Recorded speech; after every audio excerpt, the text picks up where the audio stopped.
Hello students, how are you? Today we are going to discuss equivalent weight. आज हम लोग equivalent weight पर यहाँ पर डिस्कस करेंगे और उससे रिलेटेड प्रॉब्लम भी हम यहाँ पर सॉल्व करने वाले हैं। और एन फैक्टर कैसे निकालते हैं, हम किसी सोल्यूशन का नॉर्मलिटी मोलरिटी हम कैसे फाइंड आउट करेंगे, वो सब हम आज इस वीडियो में सीखने वाले हैं। ठीक है, तो पहले हम लोग यहाँ पर अभी इक्विवेलेंट वेट की बात करेंगे। इक्विवेलेंट वेट हमें कैसे निकालना है, ठीक है। तो ये आपका क्या है, equivalent weight, gram equivalent concept.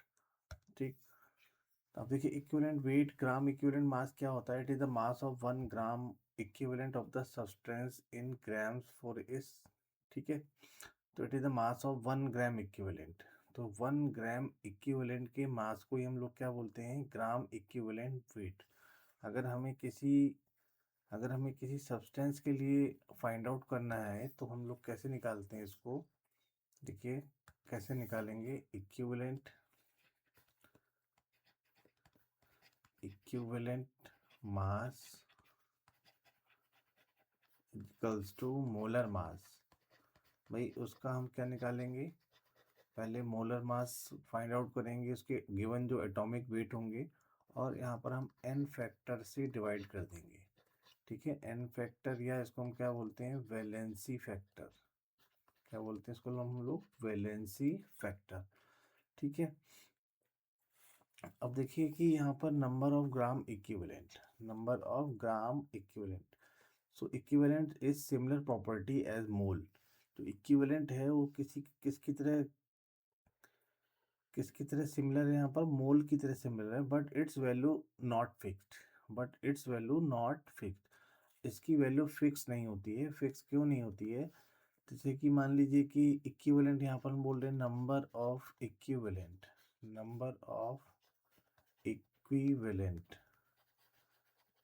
Is equals to, यहाँ पर हम लोग क्या लिखेंगे, mole into moles into n factor, suppose मैं H2SO4 के लिए लिख रहा हूँ यही, तो इसका एन फैक्टर कितना है, मान लीजिए 2 है। इसका कितना है, एन फैक्टर 2 है। तो यहाँ पर कितना हो जाएगा, 2 इंटू क्या आ जाएगा, यहाँ पर मोल्स आ जाएगा।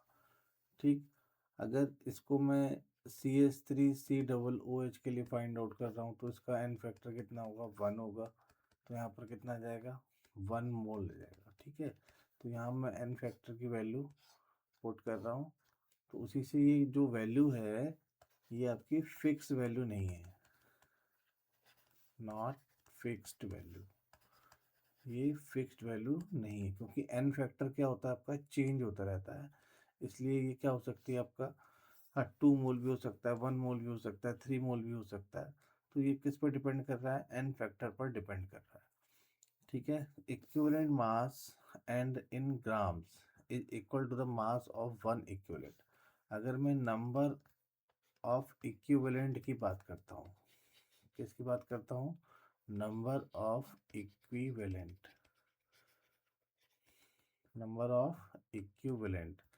तो यहाँ पर मास of substance divided by equivalent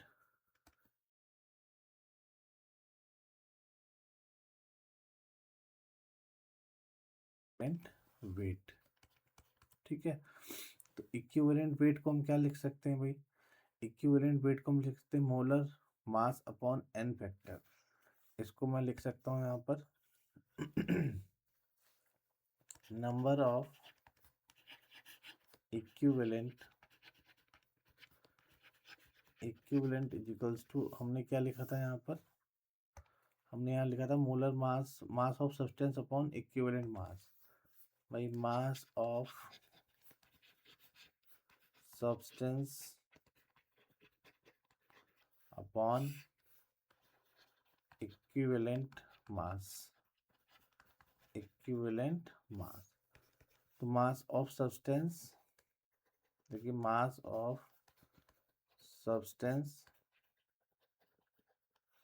यहाँ पर क्या आ जाएगा आपका, molar mass upon n factor. N factor को हम ऊपर ले जाएंगे, ये mass upon mass of substance हो जाएगा divided by molar mass into n factor, n factor. तो ये जो आपका बन रहा है, ये क्या बन रहा है, मोल बन रहा है। क्या बन रहा है, moles. So moles into n factor, n factor. फिर नंबर ऑफ इक्विवेलेंट किसके बराबर हो जाएगा, मोल्स इनटू एन फैक्टर। ठीक है, तो ये आपका नॉट फिक्स्ड वैल्यू है, नॉट फिक्स्ड वैल्यू। ये वैल्यू आपकी फिक्स नहीं है, ये चेंज किस पे करती है, डिपेंड ऑन एन फैक्टर। तो ये एन फैक्टर की वैल्यू पे ही क्या करेगी, डिपेंड करेगी। ठीक है,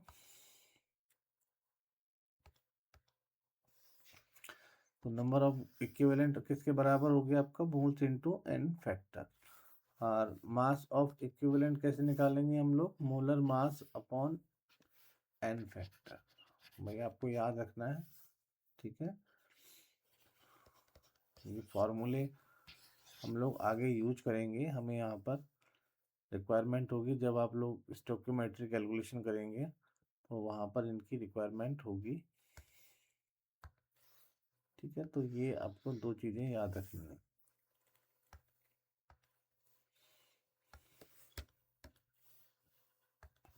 नेक्स्ट क्या है, देखिए नॉर्मलिटी।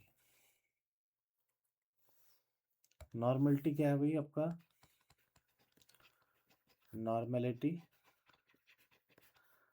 अगर हम बात करें तो ये क्या है, कंसंट्रेशन टर्म है। इसको हम क्या बोलते हैं, कंसंट्रेशन टर्म। किसी भी हम सॉल्यूट की कंसंट्रेशन निकालते हैं सॉल्यूशन के अंदर, मान लीजिए कोई सॉल्यूशन है और उसमें सपोज शुगर डिजॉल्व है, क्या डिजॉल्व है, शुगर डिजॉल्व है, और शुगर की मुझे यहाँ पर कंसंट्रेशन पता करनी है। क्या पता करनी है, कंसंट्रेशन पता करनी है, कितनी उसकी सांद्रता है, कितनी उसकी क्या सांद्रता है। तो मैं यहाँ पर उसको नॉर्मेलिटी से, उसको मैं यहाँ पर नॉर्मेलिटी से कैलकुलेट कर सकता हूँ, उसको मैं यहाँ पर मोलैरिटी से कैलकुलेट कर सकता हूँ। ये दोनों ही टर्म हम लोग कंसंट्रेशन निकालने के लिए यूज करते हैं। ठीक, तो ये आपकी एक तरह से क्या है, ये कंसंट्रेशन टर्म है। ठीक, अब नॉर्मेलिटी हम लोग कैसे निकालेंगे, नॉर्मेलिटी इज इक्वल्स टू, भाई नॉर्मेलिटी कैपिटल एन से इसको हम लोग डिनोट करते हैं, और नॉर्मेलिटी क्या हो जाएगा, equivalent of solute divided by volume of solution, volume of solution किस में रहेगा आपका, लीटर में रहेगा। तो हम लोग कह सकते हैं कि it is defined as the number of equivalent of solute present in 1 litre solution. यानी कि 1 लीटर सॉल्यूशन के अंदर कितना सॉल्यूट का नंबर ऑफ इक्विवेलेंट प्रेजेंट है, वो किसके बराबर होगा, नॉर्मलिटी के बराबर हमें मिलेगा। तो इसकी जो यूनिट बनेगी, कभी कभी यूनिट पूछ लेता है कि यूनिट क्या है, तो इक्विवेलेंट, भाई इक्विवेलेंट अपॉन यहाँ पर क्या जाएगा, लीटर आ जाएगा, इक्विवेलेंट अपॉन लीटर। ऐसे भी दिया रहता है ई क्यू अपॉन एल। ठीक है, और इसको हम लोग नॉर्मल भी कह देते हैं, क्या बोलते हैं, कितने नॉर्मल का सॉल्यूशन है। ठीक है, तो अभी मान लीजिए मुझे अगर नॉर्मलिटी अगर पता करनी है, अगर मुझे किसी की नॉर्मलिटी पता करनी है और वहाँ पर मोलरिटी गिवन है, वहाँ पर मोलरिटी क्या है, गिवन है, तो मैं कैसे पता कर सकता हूँ, molarity, normality is equals to molarity into n factor. तो मैं उसका एन फैक्टर वहाँ पर लगा दूंगा, मुझे मिल जाएगी। सपोज मेरे पास क्या है यहाँ पर H2SO4 है और H2SO4 की जो मोलरिटी है 0.1 है। सपोज कह सकते हैं कि यहाँ पर कितना है 0.1 है। देखिए ये कितना है 0.1 एम H2SO4। तो मोलरिटी कितना है यहाँ पर भाई, मोलरिटी कितनी गिवन है 0.1 और एन फैक्टर कितना है, एन फैक्टर है यहाँ पर 2। तो मैं यहाँ पर 0.1 इंटू क्या कर दूंगा 2 कर दूंगा, तो यहाँ पर जो नॉर्मलिटी आ जाएगी वो कितनी आ जाएगी 2n आ जाएगी। ठीक है, तो इस तरह से हम नॉर्मलिटी को चेक कर सकते हैं। आगे की उसमें हम सीखेंगे एन फैक्टर कैसे हम लोग निकालेंगे।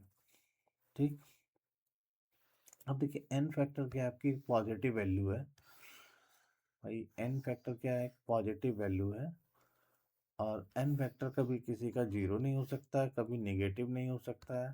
तो एन फैक्टर यहाँ पर एक पॉजिटिव वैल्यू है। Property, it is the property of substance. एक सब किसी भी सब्सटेंस की क्या है, एक प्रॉपर्टी है जो एक पॉजिटिव वैल्यू है। ठीक है, तो एन फैक्टर की हम बात करें तो एन फैक्टर भाई, एन फैक्टर आपका जीरो नहीं होगा। N factor not equals to zero and not equals to negative. ये कोई नेगेटिव वैल्यू नहीं है और ये कभी जीरो नहीं हो सकता। ठीक है, तो एन फैक्टर अगर हम बात करें सिंपल वर्ड में क्या है, एक कोवैलेंसी है। इसको हम लोग क्या पढ़ेंगे, ये देखिए n factor not equals to zero and not equals to negative. ये नेगेटिव भी नहीं हो सकता है, ये जीरो भी नहीं हो सकता है। और एन फैक्टर को हम क्या पढ़ेंगे दूसरे टर्म्स में, क्या है आपकी वैलेंसी है। ठीक है, n factor equals to valency, n factor equals to valency. ठीक है, अब मान लीजिए कि यहाँ पर सोडियम है, भाई आप लोग पढ़ते हैं कि सोडियम का वैलेंसी कितना है। देखिए सोडियम का वैलेंसी कितना है 1 है। एल्युमिनियम का वैलेंसी कितना होता है 3 होता है। Fe का वैलेंसी कितना होता है 2 होता है। बोरॉन का वैलेंसी कितना होता है 3 होता है। कार्बन का वैलेंसी कितना होता है 4 होता है। तो अभी हम लोगों ने पढ़ा कि n factor equals to valency. देखिए n factor equals to valency, और अगर हम बात करें तो ये क्या है, सब आपके एन फैक्टर है। क्या है ये, एन फैक्टर वैल्यू है। तो n factor equals to valency, sodium का वैलेंसी 1 है तो एन फैक्टर 1, एल्युमिनियम का वैलेंसी 3 है तो एन फैक्टर 3, Fe का वैलेंसी 2 है तो एन फैक्टर 2, बोरॉन का वैलेंसी 3 है तो एन फैक्टर 3, कार्बन का वैलेंसी 4 है तो एन फैक्टर 4। ठीक है, तो आप इस तरीके से एन फैक्टर निकाल सकते हैं। अब अगर हम सिंपल आयंस की बात करते हैं, किसकी बात करते हैं, आयंस। भाई आयंस की हम बात करेंगे तो आयंस पॉजिटिवली चार्ज भी हो सकते हैं। आयंस क्या हो सकते हैं, पॉजिटिवली चार्ज भी हो सकते हैं। और आयंस आयंस क्या हो सकते हैं आपके, नेगेटिवली चार्ज भी हो सकते हैं। आयंस क्या हो सकते हैं, नेगेटिवली चार्ज भी हो सकते हैं। तो हमने आपको बताया था कि n factor never, n factor कभी भी नेगेटिव नहीं हो सकता है। एन फैक्टर कभी भी नेगेटिव नहीं हो सकता है। ठीक है, तो नेगेटिव नहीं होगा तो हम यहाँ पर अभी हम बात करेंगे n factor positively charge ion के लिए। इसके लिए पॉजिटिवली चार्ज आयंस के लिए, तो ऐसे में एन फैक्टर क्या होगा, n factor is equals to, n factor is equals to magnitude of positive charge, magnitude of positive charge. यहाँ पर पॉजिटिव चार्ज के क्या होता है, बराबर होता है। सपोज यहाँ पर, सपोज मैं कह रहा हूँ कि यहाँ पर हाइड्रोजन के पास 1 चार्ज है, तो n फैक्टर कितना होगा यहाँ पर 1 होगा। बेरियम के पास अगर 2 चार्ज है तो n फैक्टर कितना होगा यहाँ पर 2 होगा। ठीक है, तो n फैक्टर आपको इस तरह से भी ध्यान रखना है। जैसे कार्बोनेट आयन है तो इसका n फैक्टर कितना होगा, n फैक्टर कितना होगा इसका 2 होगा। ठीक है, जैसे OH नेगेटिव है तो n फैक्टर कितना होगा 1 होगा। हमें हमें नेगेटिव चार्ज यहाँ पर नहीं लगाना है। सिंपल, हमें अगर एक नेगेटिव है तो 1 होगा, 2 नेगेटिव है तो 2 होगा। ठीक है, तो नेगेटिव चार्ज हमें यहाँ पर नहीं लगाना है।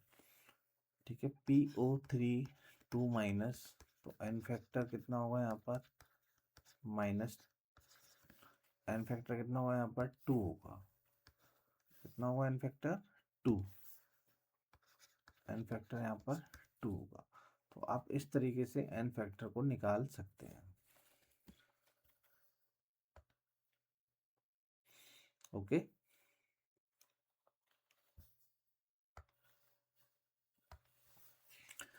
फॉर एसिड, अगर किसी एसिड में मुझे n फैक्टर देखना है, किसमें देखना है, एसिड, एसिड में देखना है।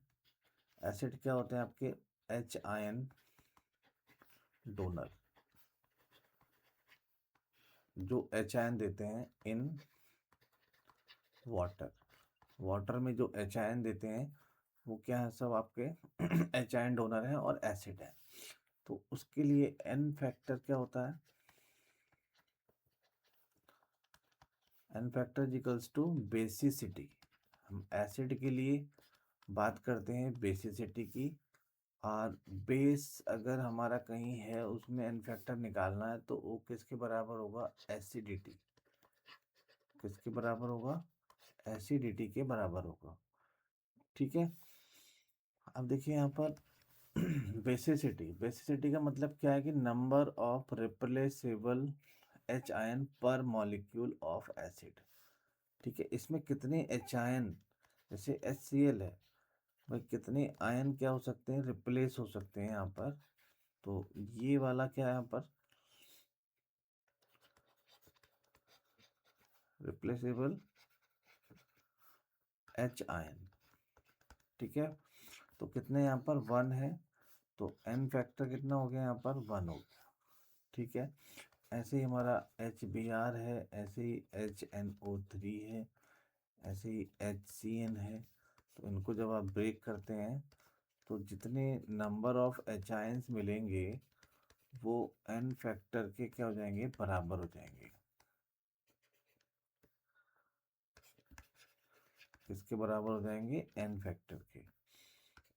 ठीक, तो यहाँ पर देखिए सब में एक एक इसमें हमें हाइड्रोजन आयन मिल रहा है ना। तो यहाँ पर n factor 1, n factor 1 and n factor 1। ठीक, तो n फैक्टर कितना है इसके लिए 1 है। ऐसे ही हमारा HCOOH, n फैक्टर कितना होगा, H आयन प्लस COO। इसको हम ब्रेक करते हैं तो हमें इस तरह से मिलता है, एसीटेट आयन मिलेगा। हमें क्या मिलेगा यहाँ पर, HCOO negative plus H, n factor कितना हो गया, 1 हो गया।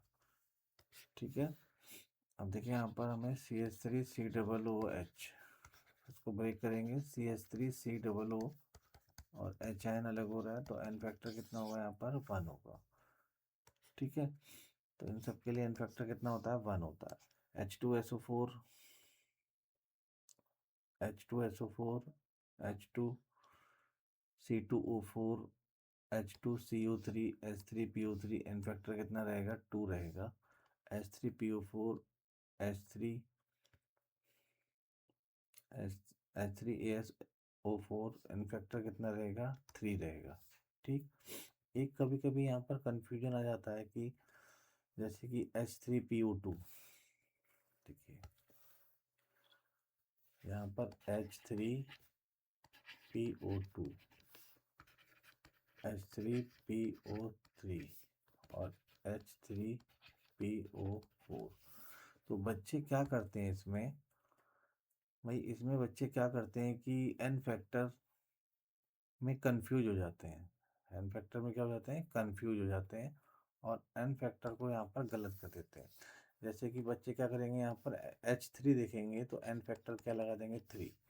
यहाँ भी 3 हाइड्रोजन है तो एन फैक्टर क्या लगा देंगे यहाँ पर, 3। यहाँ भी आपके 3 हाइड्रोजन है तो एन फैक्टर क्या लगाएंगे यहाँ पर, 3। ठीक है, पर ये तरीका जो है ना, ये आपका मेथड गलत है। ठीक, मेथड क्या है आपका, रॉन्ग मेथड है। हमें क्या देखना है, एसिडिक हाइड्रोजन देखना है। हमें क्या देखना है, एसिडिक हाइड्रोजन। और एसिडिक हाइड्रोजन जितने होंगे वो एन फैक्टर के बराबर होंगे। अब देखिए ये हमारा इसका स्ट्रक्चर बना लेते हैं। तो P डबल बॉन्ड O, और ये H, ये H, और ये OH, इस तरह से आ जाएगा ये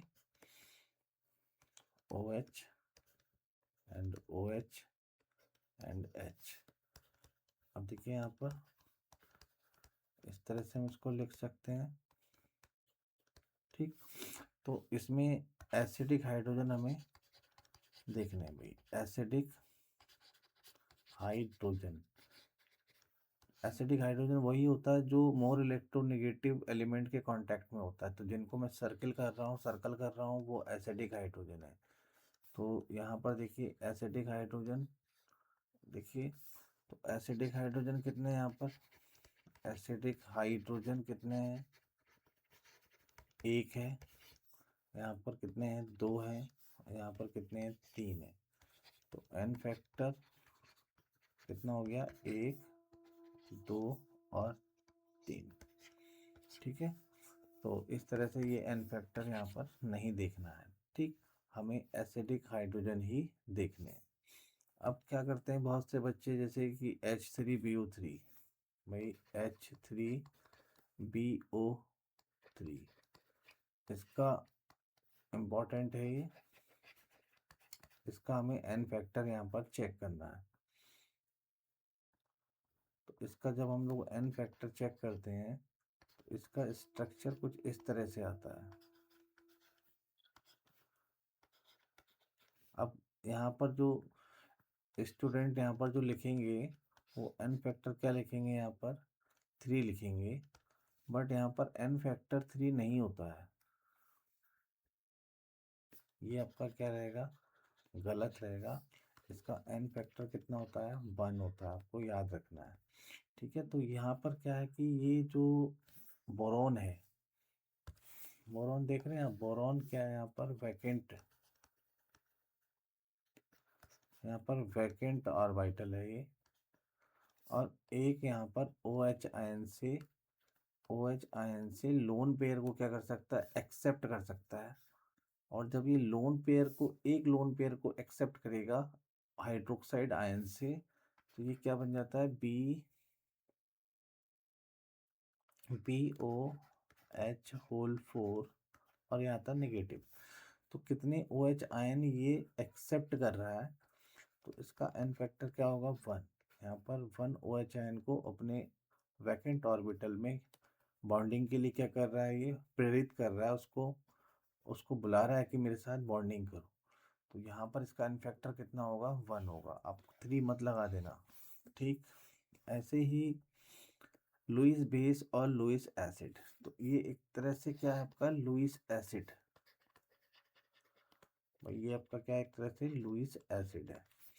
अब मान लीजिए कि NH3 का अगर कोई पूछेगा कि NH3 का एन फैक्टर कितना है, NH3 का एन फैक्टर, तो NH3 का एन फैक्टर जैसे मैंने कि यहाँ कराया है इसको, तो ये क्या करेगा, यहाँ पर बॉन्डिंग बनाएगा इसके साथ, तो NH4 क्या बन जाएगा, प्लस।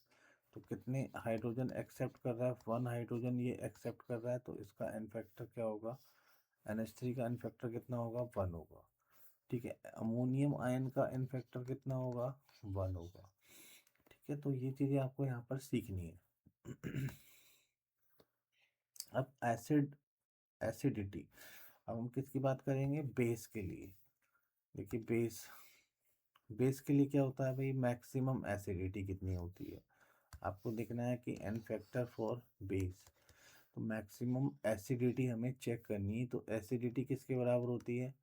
रिप्लेसेबल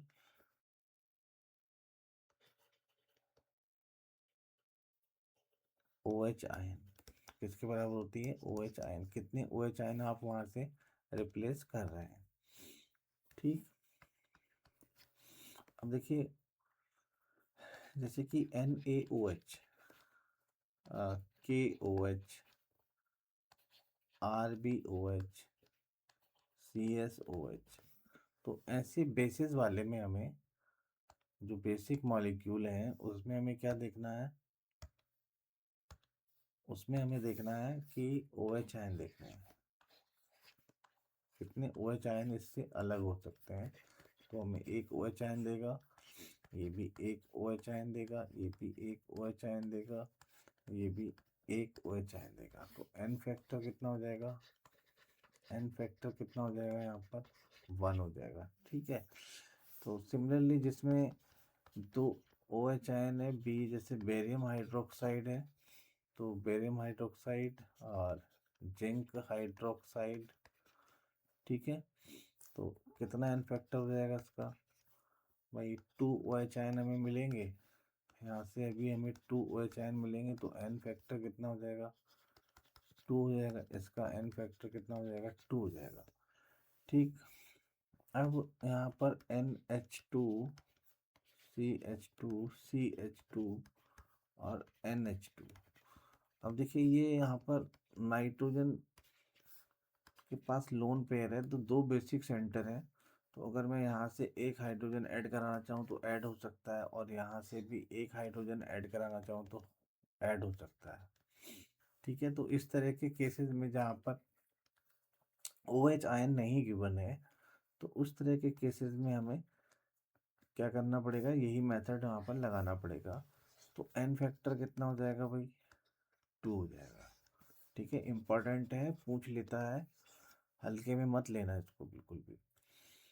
ठीक। अब थर्ड पॉइंट आता है आपका सॉल्ट। तो सॉल्ट के लिए हम कैसे निकालेंगे भाई? भाई सॉल्ट के लिए अगर हमें निकालना होता है n फैक्टर, तो हम क्या देखते हैं? Total positive charge, total positive charge equal to total negative charge, total negative charge. हमें दोनों ही क्या करने होते हैं? बराबर करने होते हैं। जैसे कि हमारे पास NaCl है, क्या है? NaCl को हमने ब्रेक किया, तो Na plus equals to Cl minus, तो यहाँ +1 और -1, तो n फैक्टर कितना हो गया आपका? 1 हो गया। ठीक है।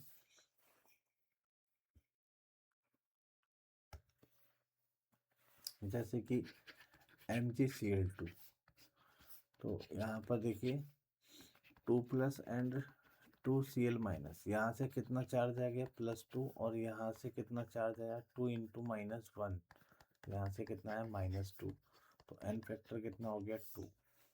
ठीक। K2SO4, 2K प्लस और SO4 2 माइनस। तो हमें क्या करना है? सॉल्ट वगैरह को इस तरह से मिलता है, हमें ब्रेक करके देखना है। तो यहाँ हमें चार्ज कितना मिला? यहाँ हमें चार्ज कितना मिला? 2 इंटू +1, कितना मिल गया? +2, और यहाँ पर हमें ऑलरेडी -2। तो हमने एक पॉजिटिव चार्ज, फिर से बता रहा हूँ, पॉजिटिव चार्ज बराबर नेगेटिव चार्ज, हमें दोनों ही इक्वल देखने हैं। वही क्या होगा? आपका n फैक्टर होगा। वही क्या होगा? n factor. ठीक। तो इस तरह से हम लोग सॉल्ट के लिए यहाँ पर देख सकते हैं। BaSO4 सॉल्ट है, Ba प्लस चार्ज और SO4 2 माइनस चार्ज, तो n फैक्टर कितना हो गया? 2 हो गया। H2SO4, देखिए H प्लस, ये तो एसिड है, बट हम इस तरह से भी इसमें चेक कर सकते हैं। SO4 2 माइनस, यहाँ से 2 प्लस चार्ज, यहाँ से 2 माइनस चार्ज, तो n फैक्टर कितना हो गया? 2 हो गया। तो हम लोग यहाँ पर निकाल सकते हैं इस तरह से n फैक्टर। ठीक है, बहुत इजी है और ज़्यादा इसमें दिमाग नहीं लगाना है आपको। थोड़ा सा आइडिया होना चाहिए। Determine the n factor for K2 SO4 into Al2 SO4 whole thrice into 24H2O। भाई एक तरह से अगर चेक करेंगे तो ये क्या है, सॉल्ट है। इस सॉल्ट को ब्रेक कर दीजिए। इस सॉल्ट को आप क्या करेंगे, ब्रेक करेंगे। ब्रेक करने पर हमें क्या मिलेगा, 2 पॉजिटिव आयन यहाँ से मिलेंगे, SO4 2 negative and 2Al 3 plus and 3SO4 2 negative. ये आपका नहीं होगा ब्रेक, नॉट ब्रेक। ठीक है, तो यहाँ से 2 पॉजिटिव चार्ज, यहाँ से 2 नेगेटिव चार्ज, यहाँ से +6 पॉजिटिव, यहाँ से -6 पॉजिटिव। अब आप यहाँ पर पॉजिटिव चार्ज बराबर नेगेटिव चार्ज, तो पॉजिटिव चार्ज कितना हो रहा है, देखिए पॉजिटिव चार्ज कितना हो रहा है, +6 और +2 कितना हो जाएगा, +8। और नेगेटिव चार्ज कितना हो रहा है यहाँ पर, -2 और -6, तो -8। तो एन फैक्टर कितना हो गया आपका, 8 हो गया। इस तरह के मॉलिक्यूल में एन फैक्टर कितना होगा, 8 होगा। अब हमें नंबर ऑफ ग्राम इक्विवेलेंट्स निकालना है भाई। क्या निकालना है, नंबर ऑफ ग्राम इक्विवेलेंट्स। तो उससे पहले हम एक चीज यहाँ पर सीख लेते हैं। ठीक है, अब मैंने आपको बताया था कि इक्विवेलेंट मास या वेट क्या होता है, molar mass upon n factor.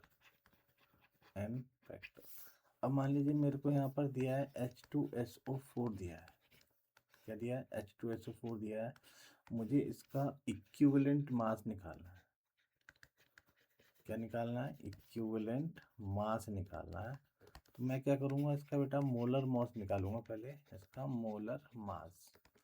तो 2 हाइड्रोजन है इसमें, एक सल्फर है और 4 इसमें ऑक्सीजन है। हाइड्रोजन का एटॉमिक मास 1, सल्फर का 32, 4 × 16, ये कितना हो गया, 34, और ये कितना हो गया, 64, 98। तो मोलर मास कितना आ गया, 98 आ गया। और इसका एन फैक्टर, वही यहाँ से इसको ब्रेक कर दिया हमने। 2 हाइड्रोजन इसमें रिप्लेसेबल हाइड्रोजन है, यहाँ से 2 पॉजिटिव और 2 नेगेटिव। तो एन फैक्टर कितना हो गया यहाँ पर हमारे पास, 2 हो गया। कितना हो गया, 2। तो इसका जो इक्विवेलेंट वेट आएगा वो कितना आएगा, 49 आ गया। कितना आ गया, 49। जैसे कि मैं अगर NaOH का निकालना चाहता हूँ, किसका निकालना चाहता हूँ, NaOH इक्विवेलेंट वेट,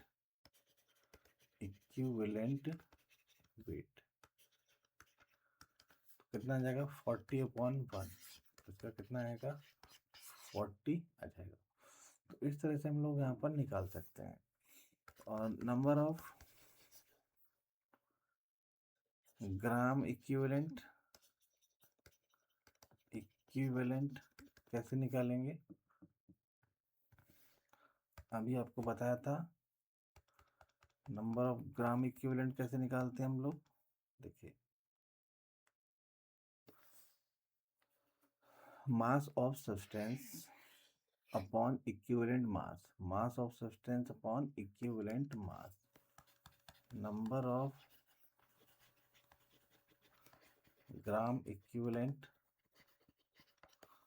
बराबर mass of substance upon equivalent मास।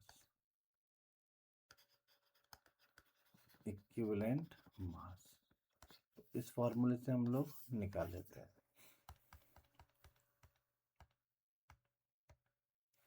अब मुझे यहाँ निकालना है इसका नंबर ऑफ ग्राम इक्विवेलेंट।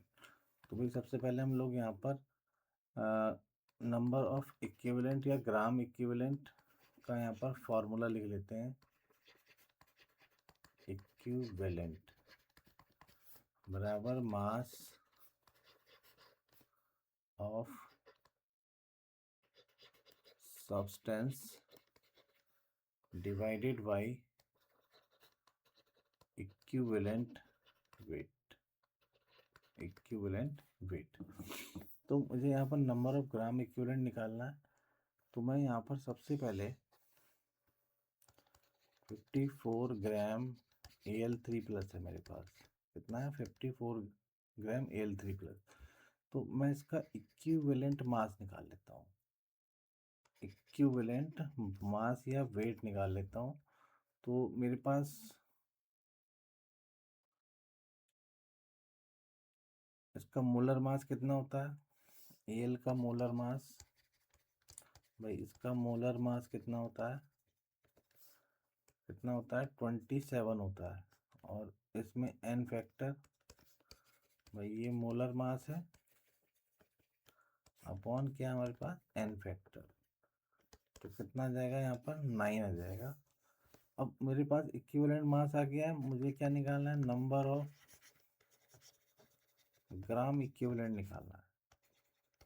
ये निकालना है नंबर ऑफ ग्राम इक्विवेलेंट। तो मास कितना है? मास ऑफ सब्सटेंस, भाई mass of substance divided by equivalent mass या वेट। तो कितना है? 54 है और ये कितना है? नीचे 9 है। तो कितना जाएगा? 6 आ जाएगा। कितना जाएगा यहाँ पर? 6 आ जाएगा।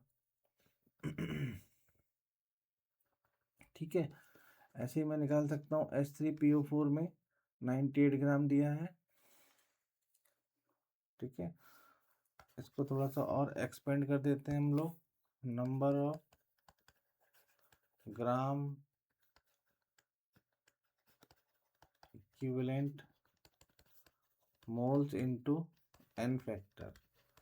ये मैंने आपको रिलेशन बताया था, मोल्स इनटू एन फैक्टर।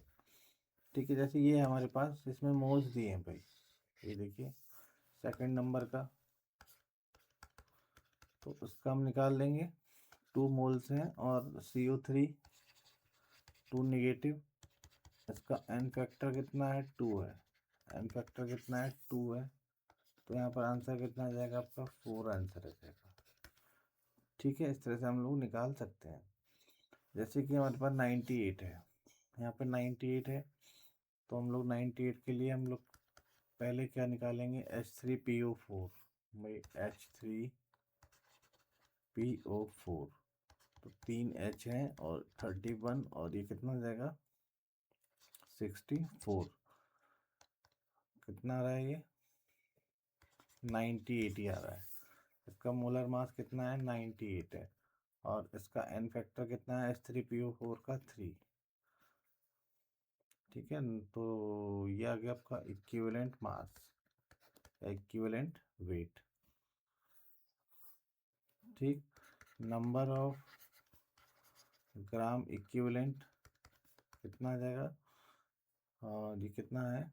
98 रहेगा इसका गिवन मास सब्सटेंस, और ये 98/3, 98 से 98 3 ऊपर हो जाएगा।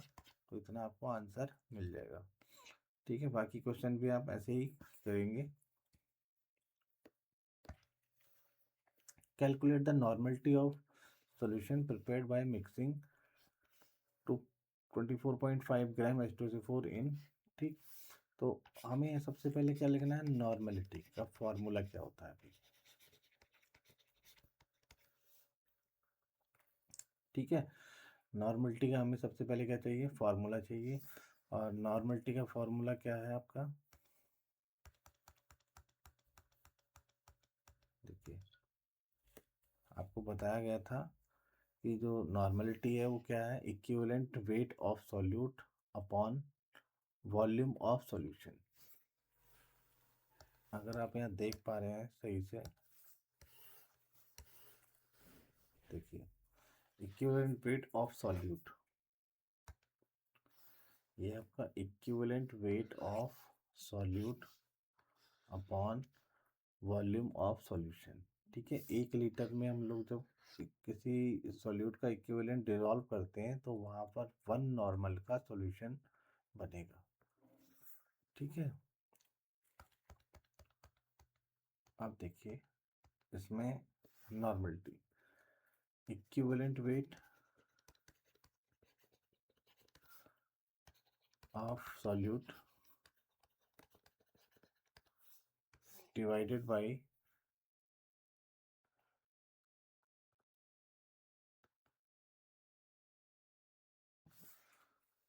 इसमें हम लोग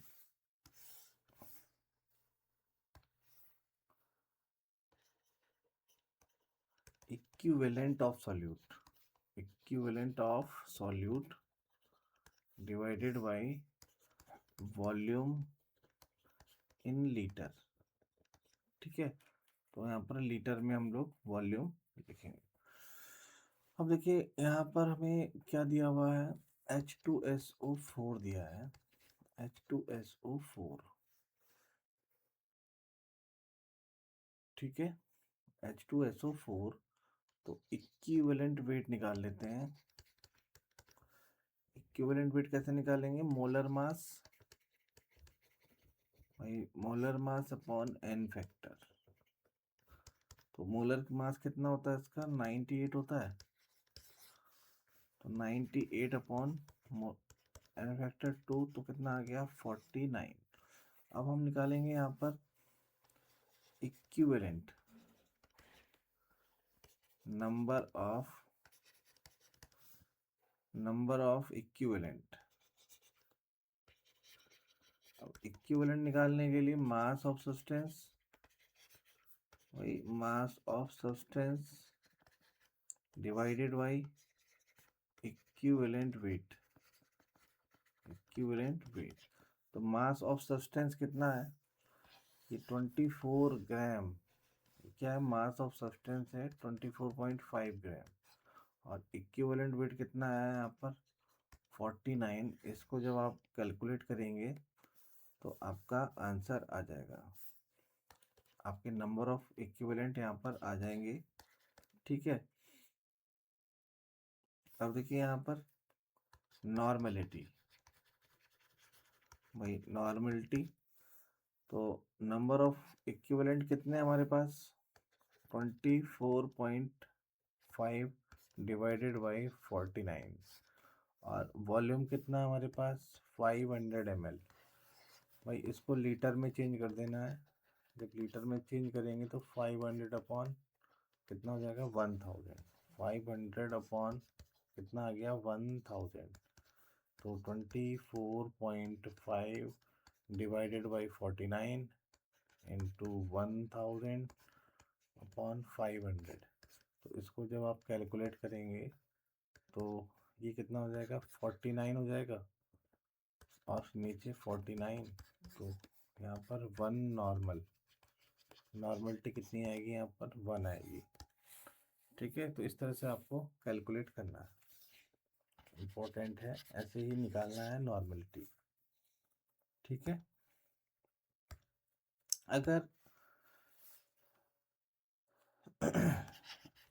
इस तरह से हम लोग एक क्वेश्चन देते हैं, रिलेशन बिटवीन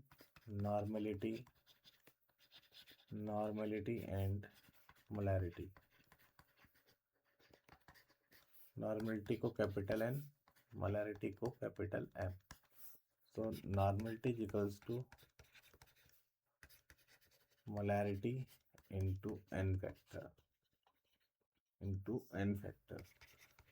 ठीक है, अब देखिए यहाँ पे एक हम लोग क्वेश्चन ले लेते हैं, यहाँ पर हम लोग क्वेश्चन ले लेते हैं कि CaOH होल ट्वाइस, और इसमें दिया है कि 0.5 m। ठीक है, तो इसकी हमें क्या बतानी है, नॉर्मलिटी बतानी है, हमें इसकी नॉर्मलिटी चेक करनी है। तो CaOH होल ट्वाइस, इसको ब्रेक किया 2OH ion and plus Ca point, n factor कितना हो गया इसका 2 हो गया, और मोलैरिटी कितना गिवन है, देखिए मोलैरिटी कितना गिवन है 0.5, तो 0.5 इंटू 2, तो नॉर्मलिटी कितनी होगी यहाँ पर 1, नॉर्मलिटी कितनी हो जाएगी यहाँ पर 1 हो जाएगी। तो इस तरह से आप लोग क्वेश्चन करेंगे, ठीक है। तो कुछ क्वेश्चन आप लोग कीजिए, मैं यहाँ पर लिख देता हूँ। ये थोड़ा सा आपके लिए होमवर्क है। 0.6 mH3PO4, 0.8 mH3PO3, 0.9 mH3PO2। इसका हमें नॉर्मलिटी चेक करना है। क्या चेक करना है? नॉर्मलिटी। चेक द नॉर्मलिटी, ठीक है। तो ये इम्पोर्टेंट है। अब एक बार चेक करके देखेंगे, इस वाले रिलेशन से आ जाएगा, ठीक है। इनके सबसे पहले आपको क्या निकालने हैं? एन फैक्टर निकालने हैं। क्या निकालने हैं? N factor. एन फैक्टर अगर सही निकाल ले जाते हैं तो आप नॉर्मलिटी निकाल लेंगे। एन फैक्टर अगर सही नहीं निकाल सकते हैं, थोड़ा सा कहीं पे गलत हो गया तो नॉर्मलिटी क्या हो जाएगी? वहाँ पर गलत हो जाएगी, ठीक है। एन फैक्टर वैलेंसी फैक्टर वही चीज़ है यहाँ पर भी। N factor equal to charge in और एक्सचेंज पर मॉलिक्यूल, ठीक है। जैसे कि आपका AgNO3 है भाई, AgNO3, तो Ag प्लस NO3 सॉल्ट है, इसको एन फैक्टर कितना हो जाएगा? 1, ठीक है। BaCl2, BaCl2 है, इसको ब्रेक कर लीजिए, 2 प्लस एंड 2Cl माइनस। यहाँ से हमें -2 चार्ज मिलेगा। कुछ बच्चे कहेंगे -1 चार्ज है सर यहाँ तो। अरे -1 चार्ज क्यों है भाई? अगर एक Cl एक माइनस चार्ज दे रहा है तो 2Cl पर कितना होगा? -2 ही तो होगा। तो यहाँ पर कितना हो जाएगा? +2। तो एन फैक्टर कितना हो गया आपका? 2। तो सॉल्ट के केस में आपको क्या देखना है? Positive charge equals to negative charge, जितना पॉजिटिव चार्ज नेगेटिव चार्ज के बराबर है वही क्या होगा? आपका एन फैक्टर होगा, ठीक है। तो H3PO4 ये सब मैंने आपको डिस्कस कर लिए। अब देखिए यहाँ पर एक चीज़ इंपॉर्टेंट आती है निकल के, कि एन फैक्टर हमें अगर रिडॉक्स रिएक्शन में देखना है, किसमें देखना है? रिडॉक्स में देखना है भाई। ये है आपका n factor in redox reaction, n factor in redox reaction. तो n factor in redox reaction में हम क्या देखते हैं? टोटल इंक्रीज और decrease in the reaction stoichiometric coefficient of substance. Total हम क्या देखते हैं? डिक्रीज और इंक्रीज देखते हैं, किसमें? रिएक्शन में, ऑक्सीडेशन और रिडक्शन में। तो वहाँ से हम लोग निकाल सकते हैं, ठीक है। N factor equal to total increase और decrease in the reaction upon stoichiometric coefficient of substance. अब यहाँ पर यहाँ पर देखिए, एक एग्जांपल ले रहे हैं, यहीं से हम एक एग्जांपल ले रहे हैं। NO plus Br20 HiO3 plus HBr, ठीक। तो सबसे पहले हम क्या करते हैं? ऑक्सीडेशन नंबर इनका निकाल लेते हैं। क्या निकाल लेते हैं? Oxidation number. तो नाइट्रोजन पर यहाँ पर कितना होगा? +2 होगा। कितना होगा? +2। अब हमें चेक करना है ऑक्सीडेशन और रिडक्शन। अगर मैं यहाँ देख रहा हूँ, देखिए यहाँ पर मैं चेक कर रहा हूँ, सॉरी, इसको हम शुरू से लिख देते हैं। देखिए NO प्लस Br2 और HiO3 प्लस HBr।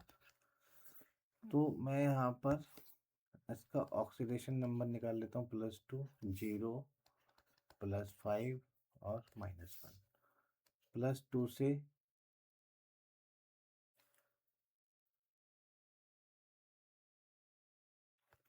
ये सॉरी HNO3 है, क्या है?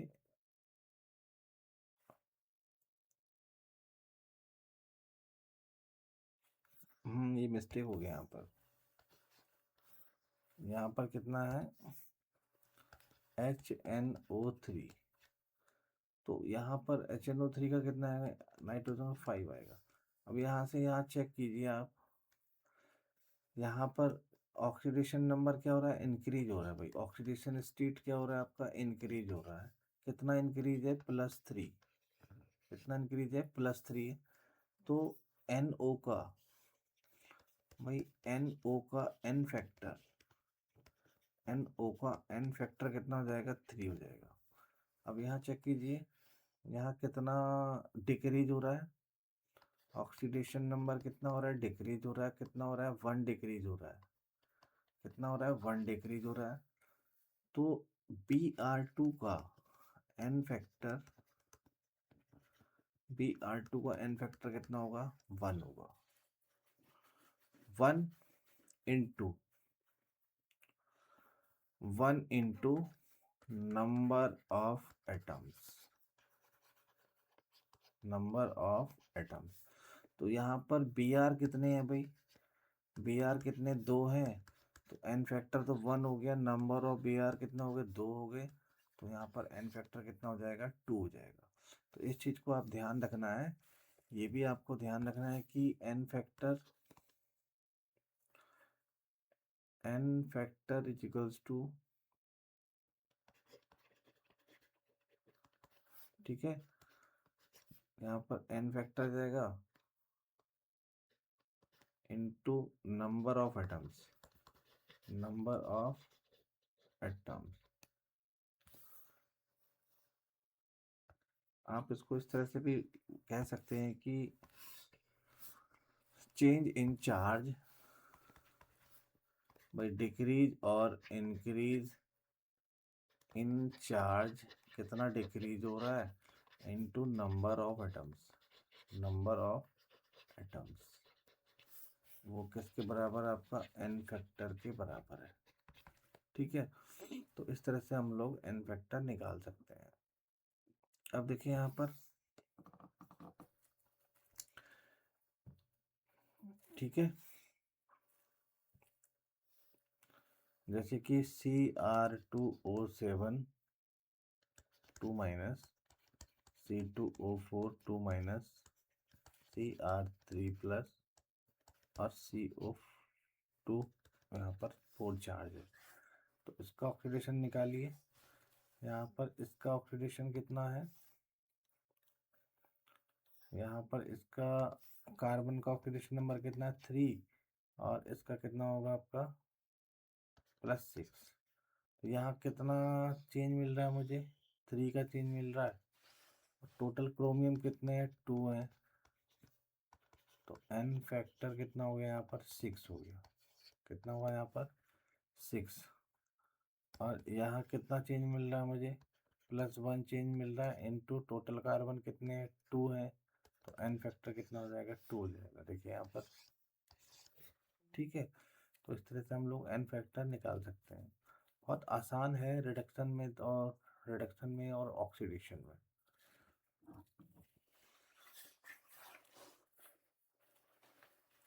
ठीक है, तो एन फैक्टर इसी तरह से आपको फाइंड आउट करना है।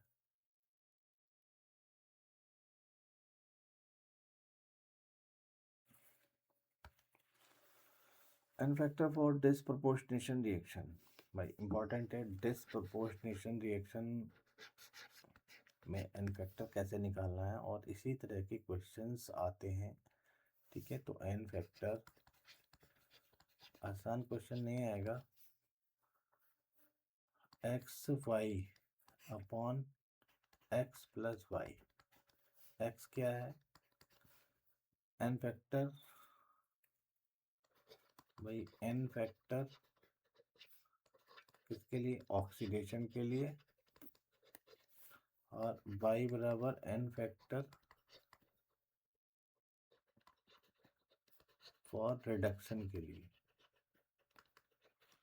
ठीक, अब H2O2 और यहाँ है H2O प्लस O2। तो आप सभी जानते हैं कि पेरोक्साइड है ये, और पेरोक्साइड में ऑक्सीजन का ऑक्सीडेशन स्टेट -1 होता है और यहाँ -2 रहेगा, यहाँ 0 रहेगा। अब देखिए -2 से -2 से -1, भाई ये तो हो गया आपका रिडक्शन। रिडक्शन को हमने y से डिनोट किया है। अब -1 से 0, ये हो गया आपका ऑक्सीडेशन। ऑक्सीडेशन को हमने x से रिप्रेजेंट किया है। तो यहाँ कितना चेंज मिल रहा है मुझे? अगर यहाँ आप चेंज की बात करेंगे तो यहाँ पर चेंज कितना है मुझे? 1 का चेंज मिल रहा है। और टोटल ऑक्सीजन कितने हैं? 2 हैं, तो यहाँ पर 2 हो गया। और यहाँ मुझे कितने का चेंज मिल रहा है? -1 से 0। मुझे यहाँ पर चेंज कितना मिल रहा है? 1 का चेंज मिल रहा है। और टोटल ऑक्सीजन कितने हैं यहाँ पर? 2 हैं, तो 2। तो y कितना हो गया आपका? 2 हो गया। और x कितना हो गया आपका? 2 हो गया। तो n factor equals to x into y, x plus y. So 2 into 2 divided by 2 plus 2, so 4/4। तो n फैक्टर कितना रहेगा इसका? 1 रहेगा। वेरी वेरी इंपॉर्टेंट है भाई, इस तरह के क्वेश्चन आ सकते हैं। ठीक है। ऐसे ही हमारे पास है Cl2 और आगे है Cl प्लस ClO3। तो ये एक डिस्प्रोपोर्शनेशन रिएक्शन है। ClO3 माइनस, यहाँ कितना रहेगा? 5 ऑक्सीडेशन स्टेट क्लोरीन का, और यहाँ रहेगा -1 और यहाँ है 0। तो 0 से -1, 1 का चेंज है, 2 आ जाएगा। 1 का चेंज है, 2 आ जाएगा। तो यहाँ पर आ गया 2। और यहाँ से यहाँ 5 का चेंज है, तो टोटल नंबर ऑफ क्लोरीन कितने हैं? 2। तो कितना आ गया? 10। तो ये आ जाएगा आपका 10 इंटू 2 अपॉन 10 प्लस 2, 20/12। इसको हम लोग 5/3 लिख सकते हैं। ठीक है, ये आपका n फैक्टर होगा। ठीक, इसी तरह से आपको सारे क्वेश्चन करने हैं। अब देखिए KMnO4 यहाँ पर दिया है, KMnO4 प्लस MnSO4 और MnO2। तो ये एक डिस्प्रोपोर्शनेशन रिएक्शन है। कैसी रिएक्शन है? डिस्प्रोपोर्शनेशन रिएक्शन है। यहाँ +4 रहेगा, यहाँ +2 रहेगा और यहाँ +7 रहेगा। यहाँ से यहाँ चेक कीजिए, ऑक्सीडेशन हो रहा है। कितने का चेंज है? 2 का चेंज है। और यहाँ से यहाँ कितने का चेंज है? 3 का चेंज है। तो 3 इंटू 2 डिवाइडेड बाई 3 प्लस 2, तो 6 अपॉन कितना जाएगा? 5 आ जाएगा। कितना जाएगा? n फैक्टर कितना हो गया? 6/5।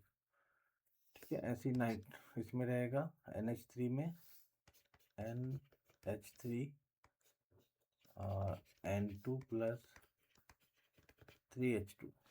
N2 प्लस 3H2 रिएक्शन को हम लोग क्या कर लेते हैं? बैलेंस कर लेते हैं। यहाँ -3, यहाँ पर -3 है और यहाँ रहेगा 0 और यहाँ रहेगा 0। ठीक है, तो हमें यहाँ पर, और यहाँ ले लीजिए 2NH3। तो इसका n फैक्टर निकाल लेते हैं हम लोग सेपरेटली। NH3 का निकाल लेते हैं। तो यहाँ पर देखिए क्या हो रहा है? रिडक्शन हो रहा है। क्या हो रहा है? ये रिडक्शन हो रहा है। यहाँ मिलाइए, इसको चेक कीजिए। इसमें -3 से 0, भाई क्या हो गया आपका? रिडक्शन। ठीक है। तो रिडक्शन में कितना चेंज मिल रहा है मुझे? यहाँ पर 3 का चेंज मिल रहा है। और कितने नाइट्रोजन है? 2 नाइट्रोजन है। तो यहाँ पर जाएगा 6/2 स्टोइकोमेट्रिक कोफिशिएंट। ठीक है, हमने ये पढ़ा था ना यहाँ पर। देखिए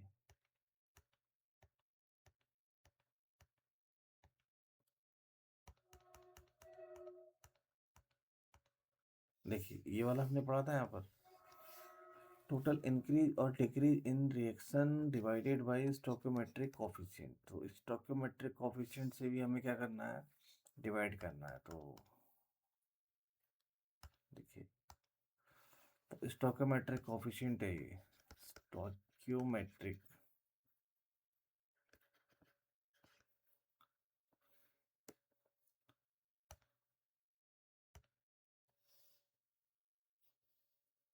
यहाँ पर देखिए स्टोइकोमेट्रिक कोफिशिएंट है ये।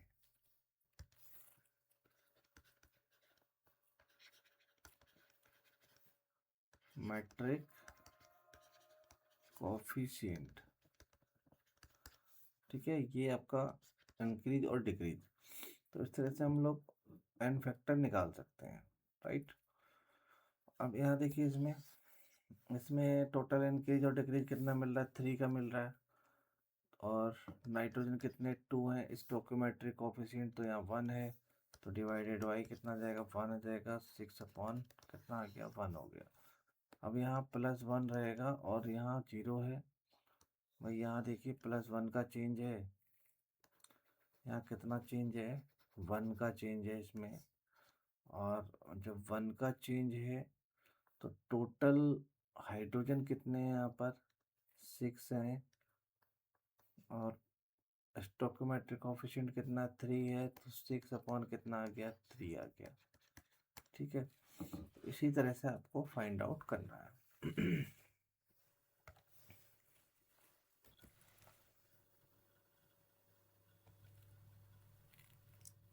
इसी तरह से फाइंड आउट करना है।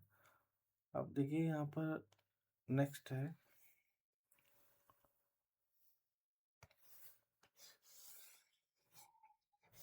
नेक्स्ट देख लेते हैं हम लोग।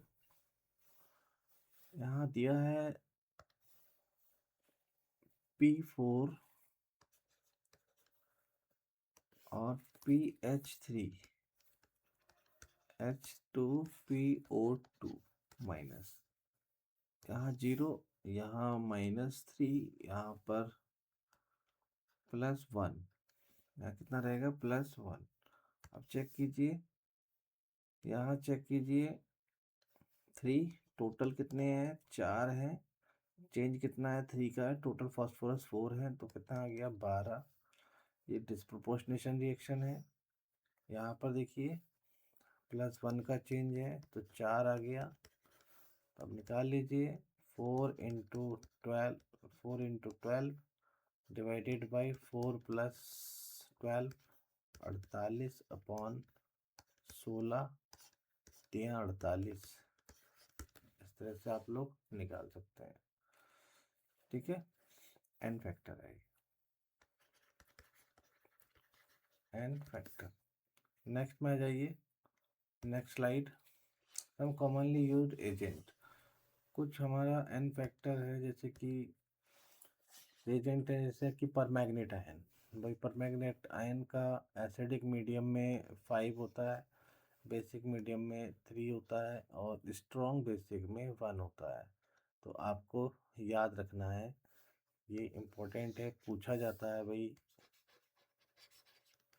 मोस्टली आस्क क्वेश्चन है, ठीक है। तो डिपेंड करता है किस पर, मीडियम पर डिपेंड करता है। मैग एसिडिक में MnO4, एसिडिक में और बेसिक में, ठीक है। और यहाँ पर स्ट्रॉन्ग बेसिक में, स्ट्रॉन्ग बेसिक में।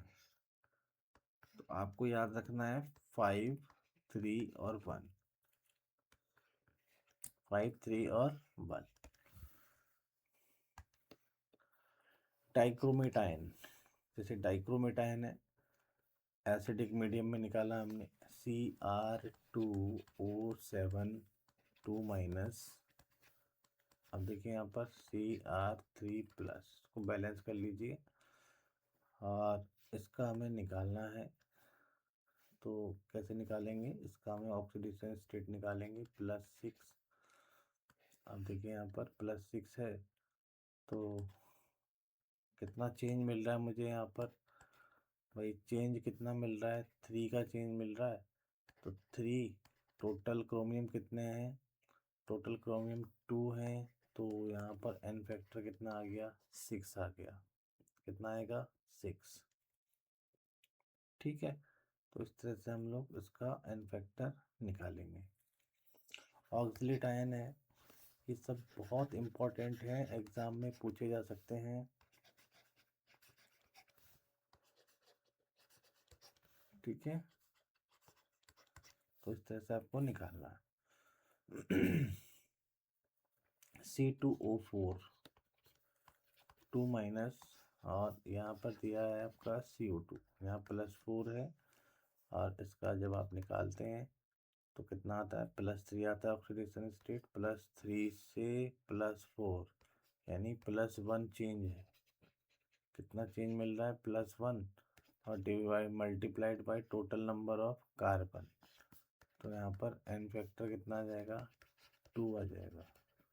कितना आ जाएगा, H2O2 ऑक्सीडाइजिंग और रिड्यूसिंग की तरह जब ये वर्क करता है, जैसे H2O2 अगर H2O में जाता है, यहाँ -2 -1, ठीक है, -2 -1, तो H2O2 के लिए हम लोग देख रहे हैं यहाँ पर हमें कितना चेंज मिल रहा है, यहाँ हमें चेंज मिल रहा है +1 का चेंज मिल रहा है भाई, +1 का चेंज मिल रहा है, 1 इंटू टोटल ऑक्सीजन, तो कितना हो जाएगा इन फैक्टर, यहाँ पर 2 हो जाएगा। ऑक्सीजन कितने, 2 है, 2 से हमने यहाँ पर मल्टीप्लाई किया है, H2O2, और यहाँ पर आ गया O2, तो 0 है, यहाँ -1 से 0, 1 का चेंज है, और 2 ऑक्सीजन है। देखिए यहाँ पर एन फैक्टर कितना आ गया, 2 आ गया। ठीक है, मोहर सॉल्ट। मोहर सॉल्ट में देखिए यहाँ पर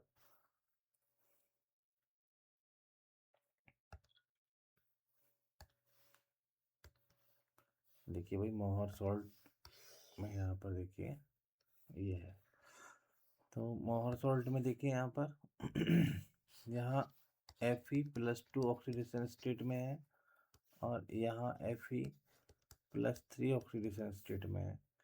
ठीक है, तो यहाँ से हमें चेंज कितना मिल रहा है, चेंज कितना मिल रहा है, 1 का चेंज मिल रहा है, टोटल आयरन कितने, 1 है, तो यहाँ पर जो आपका एन फैक्टर होगा कितना हो जाएगा, 1 हो जाएगा।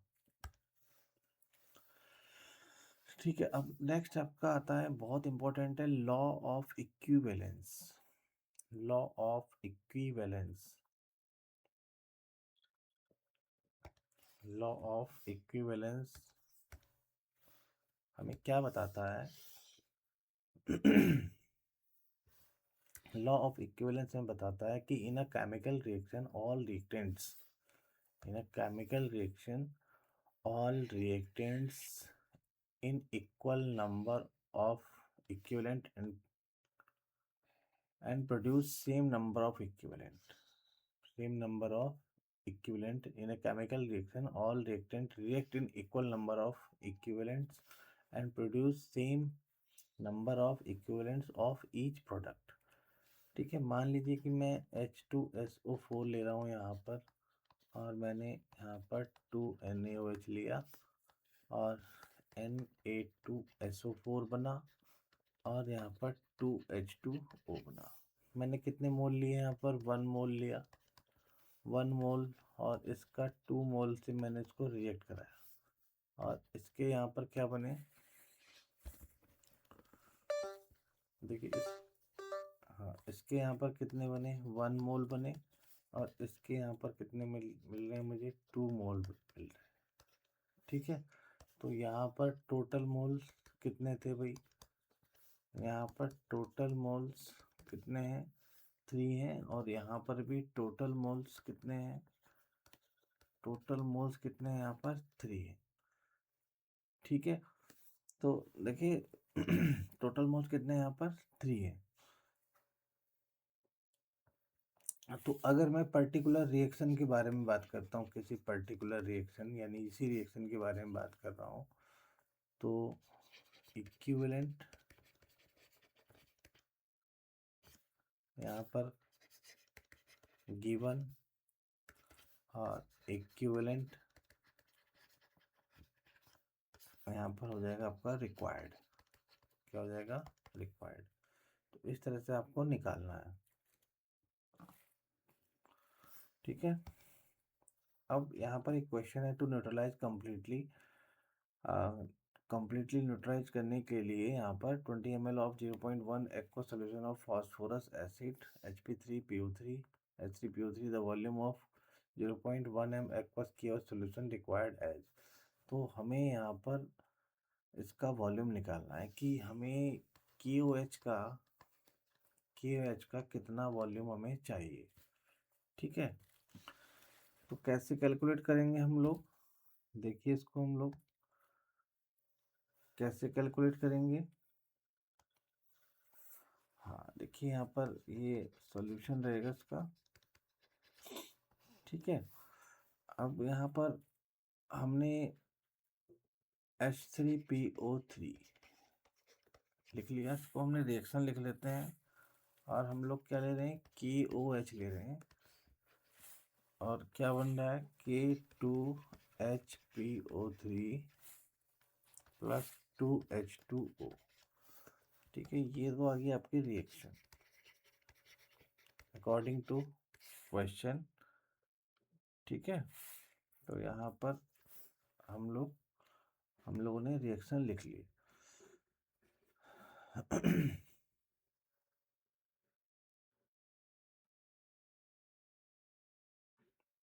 तो यहाँ पर इसका वॉल्यूम कितना है? यहाँ पर इसका वॉल्यूम कितना है भाई? 20 ml है। और इसकी कंसंट्रेशन कितनी है? 0.1 m। इसकी कंसंट्रेशन कितनी है? 0.1 m।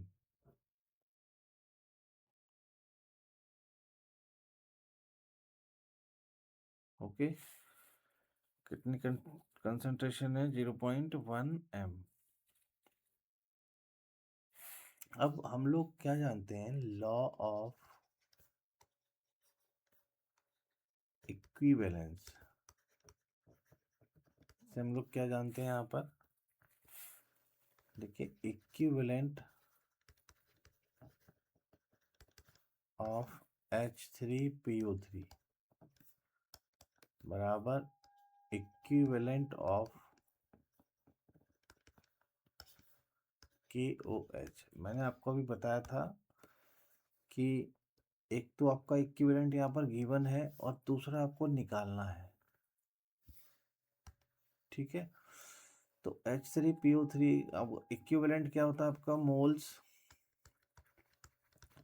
भाई, मोल्स इनटू n फैक्टर। और यहाँ भी क्या जाएगा? Moles into n factor. ठीक है। अब देखिए यहाँ पर मोल्स कितने हैं? यहाँ पर मोल्स इज इक्वल्स टू क्या होता है? मोल्स इज इक्वल्स टू क्या होता है यहाँ पर?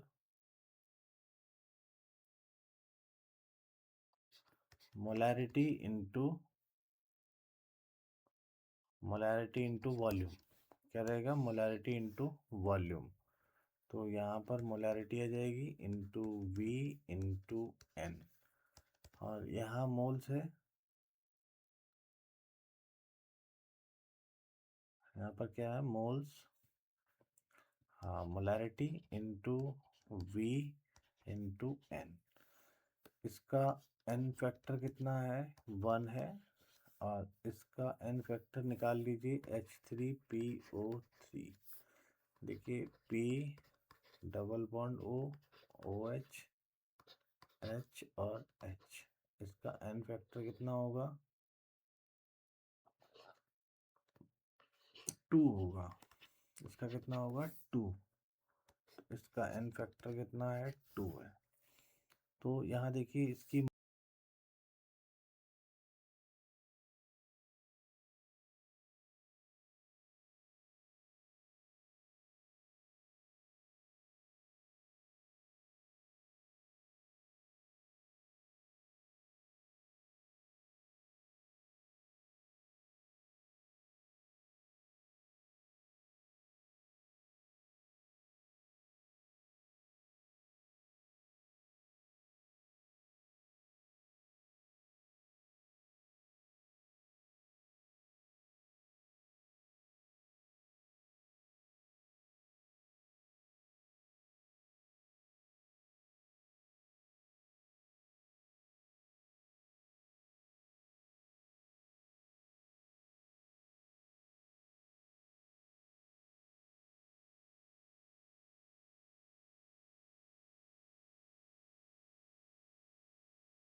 इसमें कितना एन फैक्टर होगा, यहाँ पर 4 रहेगा, यहाँ पर कितना रहेगा 4, और ये कितना आ जाएगा, यहाँ पर 4 एन फैक्टर रहेगा।